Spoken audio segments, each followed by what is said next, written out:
language conflicts and political issues in South Asia.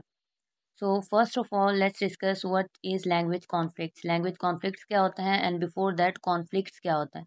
Conflicts होते हैं जी हमारे clashes, incompatibility और arguments कि हमारा जो है ना तजाद हो जाना, एक चीज़ का दूसरी चीज़ से मुख्तलिफ हो जाना, टेंशन क्रिएट हो जाना या एक तरह से झगड़ा क्वारल हो जाना इस कॉल्ड कॉन्फ्लिक्ट्स. तो अब क्या है जी लैंग्वेज कॉन्फ्लिक्ट्स क्या है, लैंग्वेज कॉन्फ्लिक्ट्स किस तरह से अराइज होते हैं. तो लैंग्वेज कॉन्फ्लिक्ट क्या होता है, it refers to a situation where individuals और group from different linguistic background came into contact and experience tension, misunderstanding और कॉन्फ्लिक्ट. तो क्या सिचुएशन है जी, in easy words language conflict क्या होता है कि जब डिफरेंट ज़ुबानें बोलने वाले लोग एक जगह पे जमा होते हैं और उनके दरमियान में कोई तनाव क्रिएट होता है, कोई टेंशन क्रिएट होता है, that thing is called language conflicts. और ये टेंशन कब क्रिएट होती है, when one language speakers try to dominate over the other speakers. वो किसी भी वजह से हो सकता है. तो जब एक जो है ना लैंग्वेज अपने आप को डोमिनेट करना चाह रही है दूसरी लैंग्वेज के ऊपर, या वो अपना जो स्प्रेड है या अपना आउटकम जो है ना वो ज़्यादा चाह रही है एज़ कम्पेयर टू दूसरी लैंग्वेज के, और दूसरी लैंग्वेज वाले ऐसा नहीं चाह रहे, वो रेजिस्ट कर रहे हैं, तो डेफिनेट सी बात है एक टेंशन क्रिएट होगी, एक कॉन्फ्लिक्ट क्रिएट होगी एक सोसाइटी के अंदर, जिसको हम क्या कहेंगे, लैंग्वेज कॉन्फ्लिक्ट कहेंगे. अब जो लैंग्वेज कॉन्फ्लिक्ट्स हैं वो डिफरेंट कॉन्टेक्स्ट के अंदर जो है ना वो हो सकते हैं जी. मल्टीलिंगुअल कम्युनिटीज़ के अंदर ये कॉन्फ्लिक्ट्स क्रिएट हो सकते हैं कि फॉर एग्जांपल जहाँ पे डिफरेंट लैंग्वेजेस बोलने वाले लोग हैं, तो वहाँ पर चांसेस ज़्यादा होते हैं कि इस तरह के कॉन्फ्लिक्ट्स क्रिएट हो जाएँ. या फिर जो है ना कभी लैंग्वेज कॉन्टैक्ट जोन में भी जो है ना वो मसला आ सकता है. लैंग्वेज कॉन्टैक्ट क्या होता है बेसिकली कि different languages come into contact with each other, कि जब डिफरेंट लैंग्वेज के स्पीकर्स एक दूसरे से इंटरेक्ट करेंगे तो इस इंटरेक्शन के अंदर भी जो है ना कॉन्फ्लिक्ट्स क्रिएट हो सकते हैं. या कभी कभार जो है ना लैंग्वेज पॉलिसीज़ की वजह से भी हो सकते हैं कि गवर्नमेंट ने एक लैंग्वेज पॉलिसी बना दी और उसको जो है ना एक लैंग्वेज बोलने वाले तो एक्सेप्ट कर रहे हैं, दूसरी लैंग्वेज बोलने वाले उसको एक्सेप्ट नहीं कर रहे. तो इस तरह जो है ना ये दो ग्रुप्स के दरमियान में आपस में टेंशन क्रिएट हो जाएगी. कभी कभार जी ये इंटर कल्चरल कम्युनिकेशन की वजह से भी होते हैं कि डिफरेंट कल्चरल क्लैशेस की वजह से लैंग्वेज के दरमियान में भी क्लैशेस आ जाते हैं. अदर है जी लैंग्वेज टीचिंग एंड लर्निंग. हमारी जो है ना अक्सर औकात जैसे आजकल जो है ना आप सिनेरियो देखें तो इंग्लिश और उर्दू के दरमियान में भी जो है ना एक लैंग्वेज कॉन्फ्लिक्ट चल रहा है. तो इसका भी जो है ना बैकग्राउंड हमारे टीचिंग और लर्निंग के अंदर भी जाता है कि हम जो है ना एक तरह से कह लें कि जो ज़बान हमें पढ़ाई जा रही है हम वो सीखना नहीं चाह रहे, या जो हम सीखना चाह रहे हैं वो हमें पढ़ाई नहीं जा रही. तो इस वजह से भी जो है ना लैंग्वेज कॉन्फ्लिक्ट्स क्रिएट होते हैं. अब हम देखते हैं लैंग्वेज कॉन्फ्लिक्ट्स के कॉजेज़ क्या-क्या हो सकते हैं कि किस वजह से ये लैंग्वेज कॉन्फ्लिक्ट्स क्रिएट होते हैं.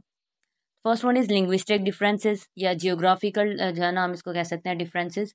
इसमें क्या होता है कि जो डिफरेंट लिंग्विस्टिक बैकग्राउंड के जो है ना वो लोग होते हैं, डिफरेंट स्पीकर्स होते हैं डिफरेंट लैंग्वेजेस के, तो उनके दरमियान में जो है ना वो डिफरेंसेस आ जाना कि वो कहें कि नहीं हमारे एरिया की ज़ुबान अच्छी है, वो कहें हमारे एरिया की ज़ुबान अच्छी है. ये इसके अंदर डायलैक्ट्स भी बेस करते हैं कि कभी हम कहते हैं कि हमारा जो डायलैक्ट है वो ज़्यादा स्टैंडर्ड है, उसको बोला जाना चाहिए, जबकि दूसरे डायलैक्ट वाले बोलते हैं कि नहीं ऐसा नहीं है, हमारा जो है ना वो डायलैक्ट बोले जाना चाहिए. तो ये होते हैं हमारे पास लिंग्विस्टिक डिफरेंसेस. दूसरा इसका कहा जाए जी लैंग्वेज पॉलिसीज़. अगेन वही बात हो गई कि ये जो है ना इसमें पॉलिटिकल कंडीशंस ज़्यादा आ जाती हैं कि जो लैंग्वेज पॉलिसीज़ बनाई गई हैं किसी भी लैंग्वेज को प्रमोट करने के लिए, तो वो हो सकता है किसी एक लैंग्वेज को प्रमोट कर रही हैं और किसी दूसरी लैंग्वेज को सप्रेस कर रही हैं. तो इसमें भी जो है ना एक टेंशन क्रिएट हो जाती है सोसाइटी के अंदर और लैंग्वेज कॉन्फ्लिक्ट्स क्रिएट होता है. इसके अलावा जी लिंग्विस्टिक इनइक्वालिटी के एक लैंग्वेज को ज़्यादा राइट्स दे दिए जाएँ और दूसरे को कम राइट्स दे दिए जाएँ. एक का जो है ना फॉर एग्जांपल एक जो है ना वो एरिया के अंदर जॉब्स आई हैं, तो उसमें जो है ना क्राइटेरिया बना दिया जाए कि किसी को फॉर एग्जांपल इंग्लिश बोलना आती है तो उसको जॉब्स मिलेंगी, अगर इंग्लिश बोलना नहीं आती तो जॉब्स नहीं मिलेंगी. तो ये हो जाती है लिंग्विस्टिक इनइक्वालिटी कि एक लैंग्वेज को आप ज़्यादा राइट्स दे दो और दूसरी को जो है ना वो आप बिल्कुल ही राइट्स को एक्सप्लॉइट कर दो. तो इस वजह से भी जो है ना वो लैंग्वेज कॉन्फ्लिक्ट्स क्रिएट होते हैं. इसके अलावा हिस्टोरिकल टेंशन्स भी हो सकती हैं कि आप जो है ना वो पीछे से ही आप एक टसल चलती आ रही है, फॉर एग्जांपल जो है ना आपको उर्दू हिंदी तनाज़ा जिस तरह हमसे कहते हैं कि वो चला आ रहा है तो वो फिर आगे तक चलता है, क्योंकि हम कहते हैं हमारे बाप दादा के अंदर जो है ना ये सिचुएशन चल रही थी, ये कॉन्फ्लिक्ट चल रहा था, तो हम भी उसको एक लिनिएज के तौर पे कैरी करेंगे, उसको आगे लेके चलेंगे. अच्छा जी, अब जो है ना लैंग्वेज कॉन्फ्लिक्ट्स के कुछ डिफरेंट टाइप्स होते हैं, हम उनको देखते हैं.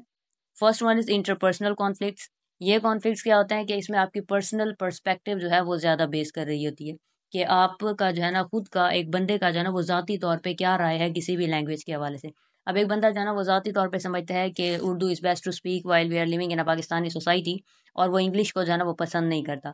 अब ये उसका पर्सनल पर्सपेक्टिव है कि वो जो है ना एक लैंग्वेज को पसंद करता है और दूसरी लैंग्वेज को वो पसंद नहीं करता.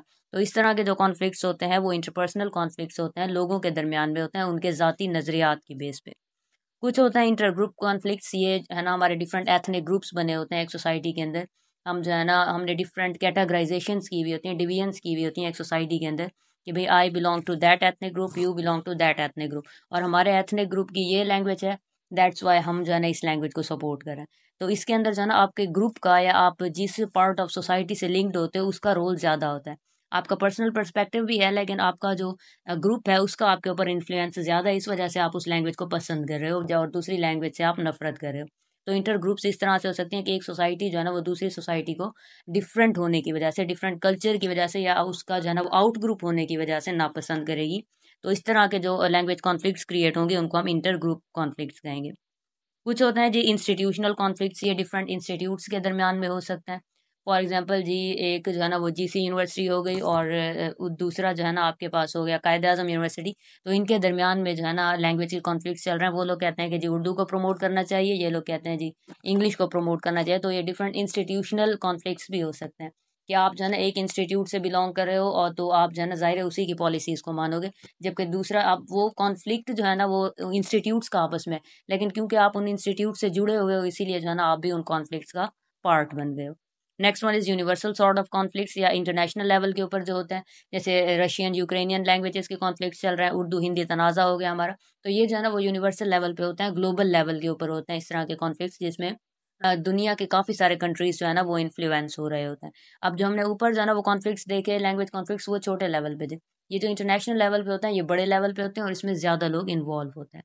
तो यहाँ तक जी हमने जो मेन कॉन्सेप्ट था लैंग्वेज कॉन्फ्लिक्ट्स का उसको हमने कर लिया ओवरऑल कंप्लीट। अब हम देखते हैं कि भई साउथ एशिया के अंदर जो है ना वो लैंग्वेज कॉन्फ्लिक्ट्स किस तरह से मूव कर रहे हैं। साउथ एशिया के अंदर जी आपको स्क्रीन पे नज़र आ रहे हैं ये डिफरेंट कॉन्फ्लिक्ट्स जो कि जो है ना इन इलाकों में चल रहे हैं। तो आपको जो है ना पेपर पॉइंट ऑफ व्यू से इन कॉन्फ्लिक्ट्स का नाम पता होना चाहिए। इनके ज़्यादा हम बैकग्राउंड के अंदर नहीं जाएँगे क्योंकि वो हिस्ट्री का टॉपिक हो जाएगा एक, या जो है ना करंट इश्यूज़ का टॉपिक हो जाएगा। तो ये जो है ना आपको डिफरेंट कॉन्फ्लिक्ट्स का नाम पता होना चाहिए कि इस टाइम हमारे साउथ एशिया के अंदर ये कॉन्फ्लिक्ट्स चल रहे हैं। So that was the topic. I hope you get it. And if you like the content, don't forget to subscribe the channel. Thank you.